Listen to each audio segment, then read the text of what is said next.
ഒരു കോഴിയിൽ നടത്തിയ ഒരു എക്സ്പെരിമെന്റ് ഒന്ന് കണ്ടുപോയിക്കേ. ഇതിൻ്റെ അകത്ത് ശരിക്കും ആ ഒരു പിങ്കിലാണ് കോഴിക്കുള്ള ആഹാരം ഇടുന്നത്. പിങ്കിലായിട്ടുള്ള ആ ഒരു ചെറിയ സർക്കിളിനകത്താണ് ആഹാരം ഇടുന്നത്. അതിനുശേഷം കോഴിക്ക് ആഹാരം കൊടുക്കുന്നു.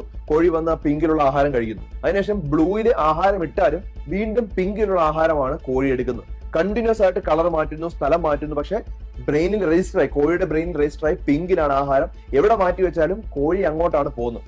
അതുപോലെയാണ് നമ്മുടെ കുഞ്ഞുകുട്ടികളുടെ ബ്രെയിൻ അധികം ഡെവലപ്പ് ആയിട്ടില്ല. അപ്പൊ അവർക്ക് കരയുന്ന സമയത്ത് നമ്മൾ എന്ത് ചെയ്യും? ഉടനെ മൊബൈൽ എടുത്ത് കൈ കൊടുക്കും, അല്ലെങ്കിൽ ഒരു ടാബ് എടുത്ത് കൈ കൊടുക്കും. ആ സമയത്ത് കുഞ്ഞെന്ത് വിചാരിക്കും? അപ്പം കുഞ്ഞിന് സന്തോഷം കിട്ടും, കുഞ്ഞി ഹാപ്പി ആവും.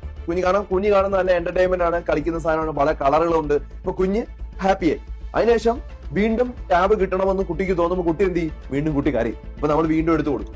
ഇതുപോലെ തന്നെയാണ് ആഹാരം കഴിക്കുന്ന സമയത്ത്. കുട്ടി ആഹാരം കഴിക്കാതിരിക്കുമ്പോൾ നമ്മൾ ടാബ് കൊടുക്കുന്നു. അപ്പൊ കുട്ടിയുടെ ബ്രെയിൻ രജിസ്റ്റർ ആയി, എനിക്ക് ഒരു ടാബ് വേണമെങ്കിൽ, ഫോൺ വേണമെങ്കിൽ കരഞ്ഞാൽ മതി, അല്ലെങ്കിൽ ആഹാരം കഴിക്കാതിരുന്നാൽ മതി, അല്ലെങ്കിൽ ആഹാരം തന്നെ ആ ഫോണുമായി